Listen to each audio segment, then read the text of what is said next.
Press वार्ता की जा रही है, क्या उद्देश्य है इस प्रेस वार्ता? इस प्रेस वार्ता का उद्देश्य पंजाबी महासभा की तरफ से 2 जनवरी को एक सम्मान समारोह रखा गया है, जिसमें समाज के जो लोग हैं जिन्होंने अपने किसी भी एरिया में उपलब्धि कोई हासिल की है उनका सम्मान किया जाएगा।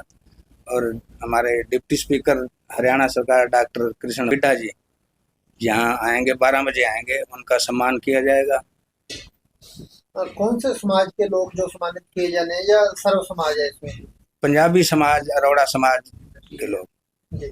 और किस तरह की जो रूपरेखा तैयार की गई है, किस तरह का कार्यक्रम होने वाला है? कार्यक्रम तो बस डॉक्टर साहब 12 बजे यहाँ आएंगे, उसके बाद सम्मान समारोह, उनका सम्मान किया जाएगा और लंच का प्रोग्राम है। समाज के लोगों को इनवाइट किया हुआ है, तो समाज के जितने भी आएंगे सबको लंच होगा और सबका सम्मान किया जाएगा। अपने समाज को क्या कुछ मैसेज देना चाहोगे इस कार्यक्रम को लेकर? समाज का मैसेज तो यही है कि सारा समाज अपना इकट्ठा रहे, कहीं भी कोई जरूरत पड़ती है तो बंटने का काम ना करें।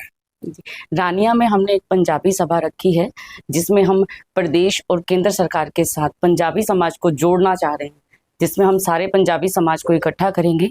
और रानिया विधानसभा में जितने भी पंजाबी समाज के लोग हैं सबको ये आमंत्रण है कि आप सब लोग वहाँ पहुँचिए। वहाँ मुख्य अतिथि के रूप में कृष्ण लाल मिड्ढा जी पहुँच रहे हैं।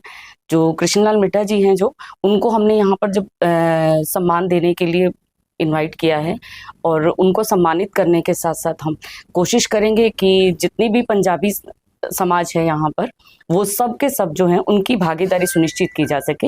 हमारे जो प्रदेश के कार्यक्रम रहते हैं या जो भी योजनाएं प्रदेश की तरफ से आती हैं, उन तक उन योजनाओं का लाभ पहुँच पाए। जैसा आपने बताया कि हमारे समाज के जिन बच्चों ने कुछ अचीवमेंट हासिल किया उनको सम्मानित किया जाएगा, कितने ऐसे बच्चे हैं जो हमारे पंजाबी समाज? देखिए, हमने सबको इनवाइट किया है, जितने भी रहेंगे। तो अभी आ रहे हैं नॉमिनेशंस, जितने भी आएंगे हम सबको सम्मानित करेंगे। वो अभी काउंट कोई फाइनल नहीं है। हमारे हरियाणा सरकार के डिप्टी स्पीकर विधानसभा के आदरणीय सम्माननीय डॉक्टर कृष्ण मिड्ढा जी 2 जनवरी 2026 शुक्रवार को हमारे बीच रानिया पहुंच रहे हैं। तो उनके सम्मान में पंजाबी महासभा की ओर से एक कार्यक्रम रखा गया है उनके सम्मान के लिए, क्योंकि मिड्ढा जी जो है पंजाबी समाज से आते हैं। तो जब हरियाणा सरकार ने उन्हें डिप्टी स्पीकर बनाकर इतना बड़ा सम्मान दिया है, तो हमारे समाज का भी कर्तव्य बनता है कि हम उनका सम्मान करें और सरकार का भी धन्यवाद करें जिन्होंने उन्हें इतने पद पर सुशोभित किया है। इसी के साथ साथ क्योंकि ये कार्यक्रम जो है पंजाबी महासभा की ओर से किया जा रहा है, तो हमने कुछ चीज़ें इसमें और ऐड करी हैं कि शिक्षा, राजनीति और धार्मिक क्षेत्र में और समाज सेवा के क्षेत्र में, खेल के क्षेत्र में हमारे समाज के जिन लोगों ने कोई विशेष उपलब्धि हासिल की है, कोई नाम कमाया है, राष्ट्रीय स्तर पर, अंतर्राष्ट्रीय स्तर पर, राज्य स्तर पर, स्थानीय स्तर पर किसी ने भी कोई अच्छा अपना नाम कमाया है, पद को सुशोभित किया है, सरकारी नौकरी में किया है या किसी भी समाज सेवा के क्षेत्र में वो आगे गए हैं, तो उन समाज के लोगों का सम्मान भी इसी कार्यक्रम के दौरान किया जाएगा। और पिछले कई दिनों से सोशल मीडिया पर एक शहर में चर्चा चल रही है कि अरोड़ा और मेहता परिवार जो है कभी एक नहीं हो सकते, इनको कहीं ना कहीं बांटा जा रहा है और एक करने की बात की है। देखो, सोशल मीडिया पर जो ये चर्चाएं चल रही हैं, ये निरर्थक चर्चाएं हैं। मैं ये नहीं कहूँगा कि ये किसी शरारती तत्व द्वारा ये चर्चा फैलाई गई है। मैं ये कहूँगा कि किसी नासमझ व्यक्ति द्वारा ऐसी चर्चाओं को जन्म दिया गया है। जब ये कार्यक्रम रखा गया तो इसमें कोई, मैंने भी सोशल मीडिया के ग्रुपों में ये कुछ चर्चाएं पढ़ी है कि मेहता मुल्तान सभा को अरोड़ वंश में विलीन कर दिया गया है, ऐसा कोई नई सभा बना दी गई, ऐसा कुछ भी नहीं है। ये कार्यक्रम, क्योंकि चाहे मेहता समाज है चाहे अरोड़ा समाज है, इसमें कोई फर्क नहीं है और ना ही हम इसको फर्क मानते हैं। हमारा उद्देश्य यही है कि इस कार्यक्रम, क्योंकि देखो कार्यक्रम लेके जो भी लोग लेके आए उनका यही उद्देश्य था कि हम सब एकजुट होकर चले।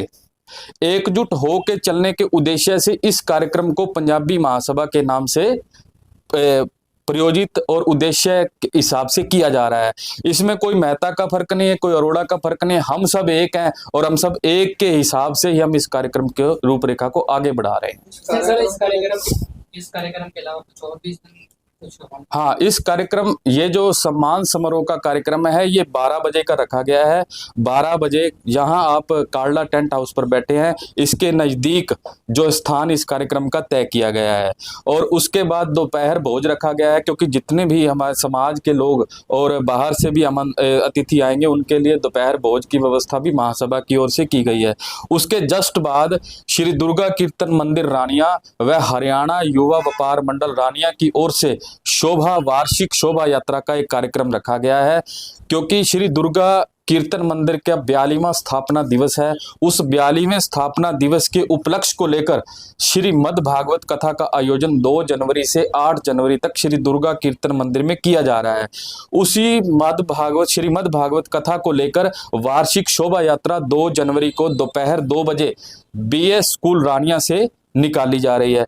तो आदरणीय डॉक्टर कृष्ण मिड्ढा जी उस शोभा यात्रा में भी शामिल होंगे और समाज के सभी लोग, समाज के क्या, सारे शहर के लोग, सामाजिक संस्थाओं के, धार्मिक संस्थाओं के, राजनीतिक संस्थाओं के सभी लोगों को हमने दुर्गा कीर्तन मंदिर कमेटी की ओर से भी आमंत्रित किया है, वो भी इस कार्यक्रम का हिस्सा बनेंगे।